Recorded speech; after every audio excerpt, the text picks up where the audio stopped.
ekuke na ngai awa na mokili ezali se koluka fongola ndako na ngai na se ya mokili oyo ezali se koluka fongola nakosuka wapi mpona fongola na ngai nakokende wapi mpona fongola na ngai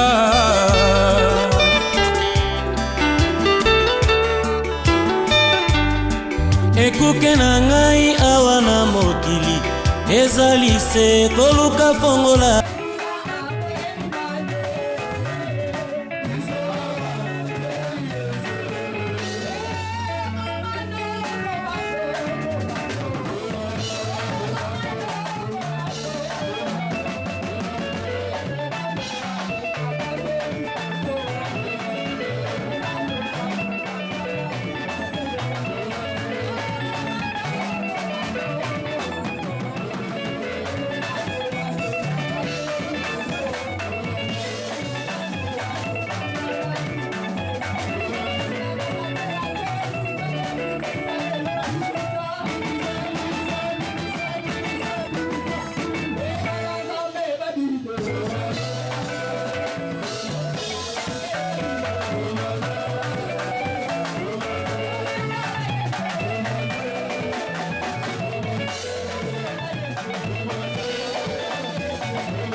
Mais à partir du premier verset, la Bible dit, Moïse était devenu berger du troupeau de son beau-père Jéthro, le prêtre de Madian. Il conduisit les troupeaux derrière le désert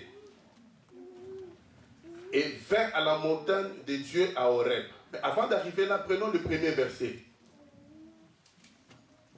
La Bible dit ceci, au 8e verset, la Bible dit, un nouveau roi parvint au pouvoir en Égypte. Un roi qui n'avait pas connu Joseph, il lui dit à son peuple, voici que les Israélites forment un peuple beaucoup plus nombreux et plus puissant que nous. Maintenant, ici, c'est la descendance dont Dieu avait parlé à Abraham dans cette vision, que tes descendants seront étrangers dans un pays, et dans ce pays-là, ils seront réduits en esclavagisme. Par la souveraineté de Dieu, Dieu s'organise de telle manière que l'un des fils issus d'Isaac, qui s'appelait Jacob, mette au monde un enfant qui va s'appeler Joseph. Et il sera vendu et il va partir maintenant habiter dans ce pays-là, c'est-à-dire l'Égypte. A Komikuna, indépendamment, il y a Makambo, il y a Salaki. A Soumukite. Mais dans la souveraineté, a sali que prophétie, on appelle ce qui n'est pas Abraham. Et Kokisama. Alléluia. Donc, nous avons s'organiser de telle sorte que Makambo Lobaka, parce qu'avant nous avons la sima parole pour la sané. Et Dieu s'est organisé. Maintenant, le peuple d'Israël se retrouve dans ces pays étrangers dont l'Éternel avait parlé. Et pendant la période où Joseph était encore premier ministre en Égypte, la vie était bonne. Ils mangeaient à leur faim. Ils vivaient. Mais à un moment donné, le pharaon qui gouvernait, qui régnait à l'époque de Joseph, était mort. Maintenant, c'est un autre roi. Et il va constater qu'il y a un peuple beaucoup plus robuste, un peuple beaucoup plus courageux. Maintenant, Dieu va l'utiliser pour accomplir la prophétie que Dieu lui-même avait faite à Abraham. Il dit, regarde, c'est moi ce qu'il a dit. Il dit, voilà, que les Israélites forment un peuple beaucoup plus nombreux et plus puissant que nous. C'est la puissance dont tu jouis qui va des fois te pousser à l'esclavagisme. Alléluia.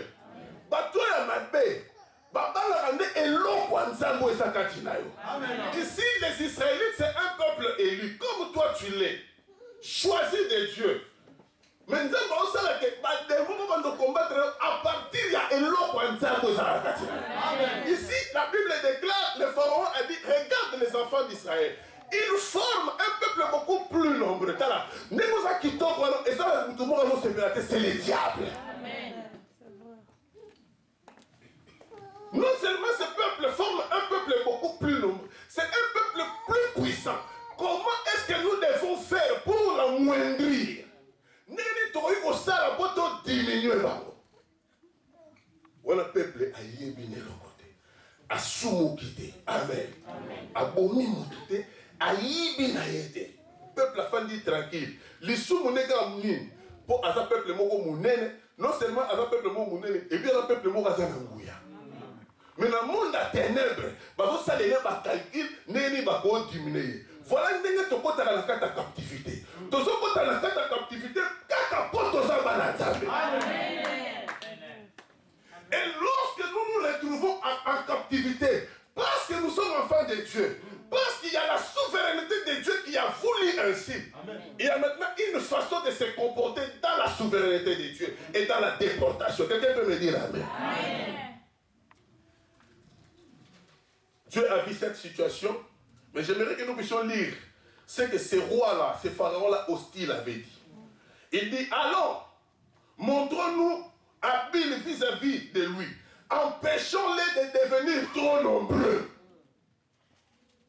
Car en cas de guerre, ils se joindront à nos ennemis pour nous combattre et sortir ensuite du pays. Ceci n'est pas mes amis. Parce que lorsqu'on parle de la déportation,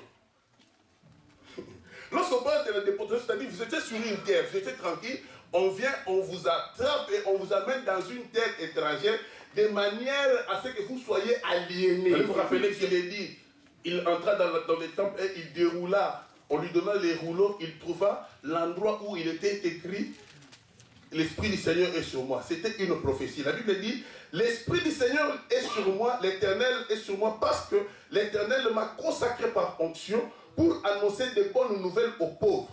Il m'a envoyé pour guérir ceux qui ont le cœur brisé, pour proclamer aux déportés la liberté et aux prisonniers la délivrance. » Amen. Donc ici, le peuple d'Israël se retrouve en déportation, hormis leur volonté. Ils n'ont pas péché, mais la souveraineté de Dieu a fait qu'ils se puissent se retrouver dans cette situation. Et dans cette situation, le roi en règne à cette époque, il comprend ces choses, il dit faisons tout. Pesons de tout notre poids de manière à pouvoir amoindrir ce peuple, à pouvoir l'anéantir.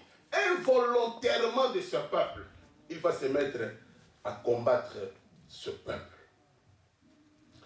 Exode chapitre 3. Verset 7. L'Éternel dit, j'ai vu la souffrance de mon peuple qui est en Égypte. Et j'ai entendu des cris qui lui font pousser ses oppresseurs. Amen. Oui, je connais ces douleurs. Je suis descendu pour les délivrer. Je suis descendu pour les libérer. Alléluia. Lorsqu'on se retrouve en captivité, hormis sa volonté, ce n'est même pas parce qu'on a péché qu'on est malade. Ce n'est pas parce qu'on a commis un tel péché qu'on est en train de subir cette situation. On n'a même pas volé. Si c'est dans la volonté de Dieu, si c'est dans la souveraineté de Dieu, si c'est dans le plan de Dieu, dans le programme de Dieu, et je souligne une fois de plus que Dieu peut permettre que tu étais libre, que tu puisses te retrouver captif quelque part. Amen. Dieu peut permettre que tu étais en bonne santé, que tu te retrouves captif dans une maladie quelconque. Est-ce que quelqu'un peut me dire amen? Amen. Dieu peut permettre que tu travaillais, tu étais bien rémunéré, que du coup tu te retrouves sans emploi. Ce sont des choses que Dieu peut permettre. Amen. Mais ce que tu peux faire, c'est quoi? C'est de pouvoir examiner. Est-ce que ta déportation est le fruit d'un péché? Est-ce que ta déportation, est-ce que ton esclavagisme, est-ce que ton emprisonnement, qu'est-ce que tu as fait contre Dieu? Est-ce que c'est dans la volonté de Dieu? Qu'est-ce que tu as pris qui était en autrui? C'est ça l'examen que nous devons faire. Ici, ce peuple, il se retrouve captif indépendamment de leur volonté. C'était dans la souveraineté de Dieu. Et lorsqu'on se retrouve captif, prisonnier, indépendamment de sa volonté, si c'était dans la souveraineté de Dieu, il y a maintenant ce qu'on appelle les comportements dans la captivité. De quelle manière on doit vivre dans la captivité? Quelle façon, quelle attitude on doit adopter lorsqu'on est en train de subir une situation dont on est irresponsable? Alléluia. Amen. La Bible déclare, le Pharaon les a maltraités, il les a soumis à des durs travaux. Mais j'aime ce que ces enfants d'Israël ont fait. La Bible dit, j'ai vu la souffrance de mon peuple qui est en Égypte et je suis descendu. J'ai entendu des cris. Lorsque tu souffres sans avoir péché, ce que tu peux faire, c'est de commencer à crier. Amen. Oh, j'ai dit, c'est de commencer à crier. Amen. Les enfants d'Israël dans la captivité, ils ont compris que nous n'avons rien fait. Nous n'avons pas péché. Mais nous sommes captifs pour rien. Ce que nous devons faire, c'est de commencer à crier. Laisse-moi te dire, commence à crier. Même si tu n'as pas péché, même si tu es en train de souffrir indépendamment, cela ne t'empêche pas de crier. Amen. Crie jusqu'à ce que Dieu puisse entendre. Amen. Parce que ici la Bible déclare, Dieu vient dire à Moïse, il dit, j'ai entendu les cris de mon peuple. J'ai entendu leur souffrance. Les cris que lui font pousser ses oppresseurs. Dans la captivité, on ne reste pas bras croisés. Dans la captivité, on ne pleurniche pas. Dans la captivité, même si c'est dans la volonté de Dieu, on peut quand même crier. Et lorsqu'on est captif, selon la volonté de Dieu, Dieu entendra les cris. Et lorsque Dieu entend les cris, Dieu ne reste pas bras croisés. Dieu descend dans toute sa gloire. C'est pourquoi il dit à Moïse, j'ai entendu les cris, maintenant je suis descendu. Quand Dieu descend, c'est pour la délivrance. Je répète, quand Dieu descend, c'est pour la guérison. Lorsque Dieu descend, c'est pour l'élévation.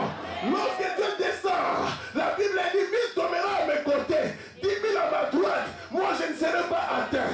Les cris des oppresseurs, les cris des déportés arrivent jusqu'aux oreilles de Dieu.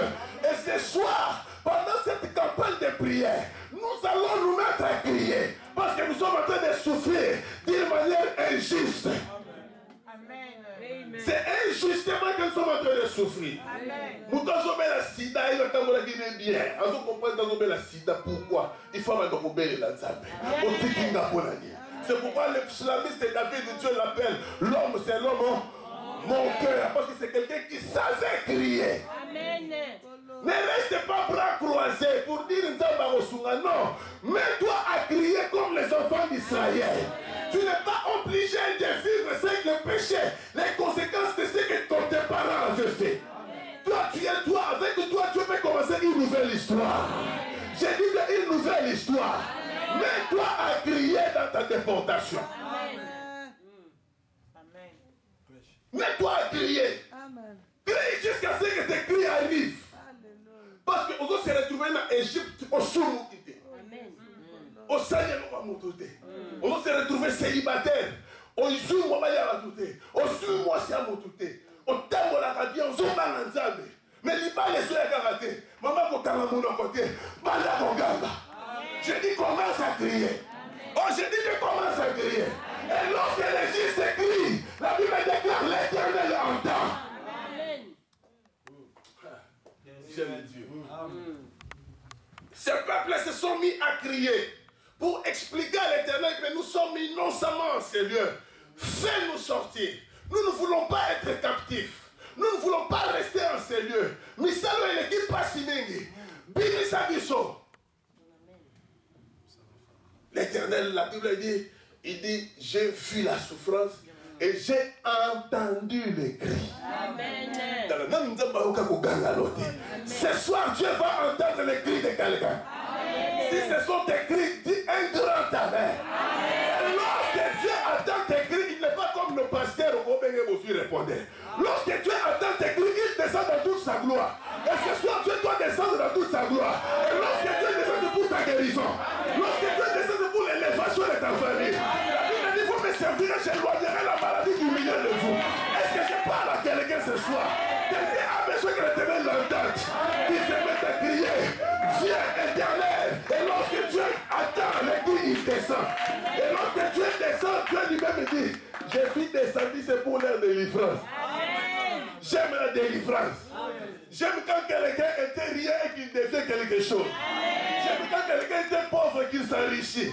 Quand je dis, je parle à quelqu'un, j'aime la richesse, frère. Je ne dois pas rester pauvre. Pourquoi? Parce que la Bible dit, la sagesse du pauvre est méprisée.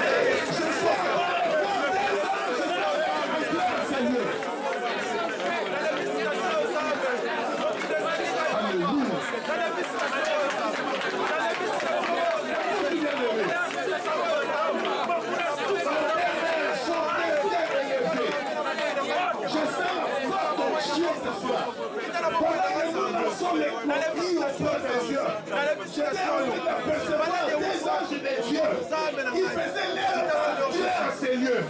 L'air était en train de porter une corbeille remplie de bonbons. Lorsque j'ai posé la question à Dieu, quel veut dire ces corbeilles? Dieu me disait, je suis venu avec des cadeaux. Pendant que je suis en train de prier, l'Éternel est en train de rendre l'impossible pour devenir possible. Il ne pourra pas supporter la présence angélique.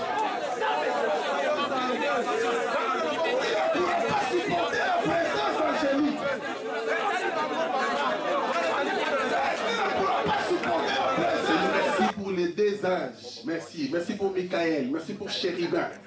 Merci Seigneur pour les chérubins. Merci pour les services angéliques. Dieu va te transporter maintenant. Dieu va te transporter. Tu n'es pas venu ici voir quelqu'un. Alléluia.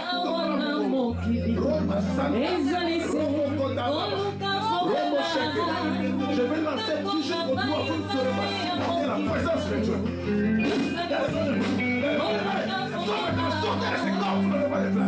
Je prends autorité sur vous. Je suis en train de prendre l'autorité sur vous. Vous ne faites pas de place. Esprit démoniaque. Ça me faut de voir Bima.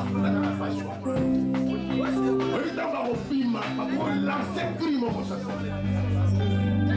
dans le nom de Jésus. Je suis en train de voir quelqu'un en train de diviser tes jours par deux. Donc, c'est une histoire de ma vie. On va la casser le temps. On va diviser mon par deux. Je suis en train de briser ces vies. On nous a plus fort. On va libérer. On va faire ça. Ça va être la présence de Dieu. Jésus de la terre.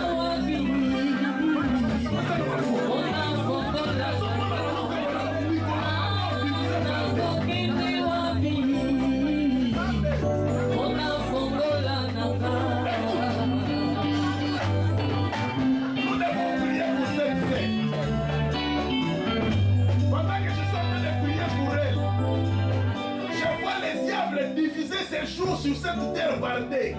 C'est-à-dire, si l'Éternel avait prévu qu'elle vive 80 ans, le diable divise ses jours bardés, c'est-à-dire pour mourir à 40 ans. Et l'Éternel nous dit tout de suite là de pouvoir prier pour cette sœur. Parce que Dieu a encore un avenir meilleur avec elle. Pendant que je commence à faire le temps, ne va pas voir comment il y a eu. Vamos sentir notre temps. Allez, la chambre maintenant, allez. Dans le nom de Jésus de Nazareth. Dans le nom de Jésus.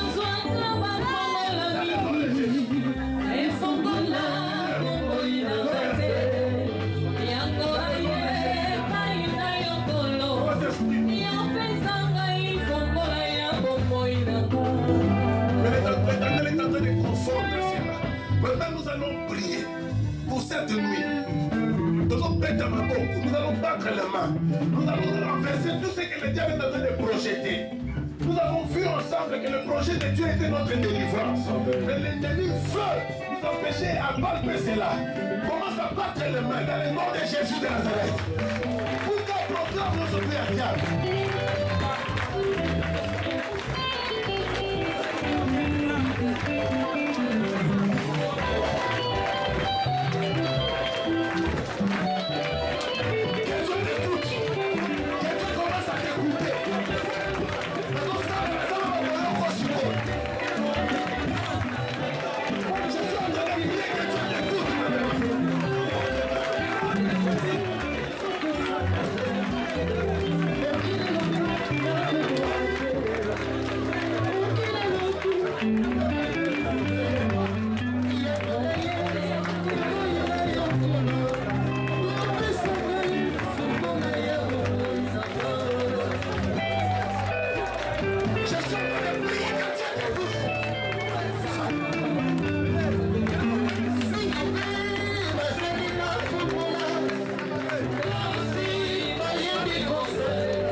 Retour à la parole de Dieu.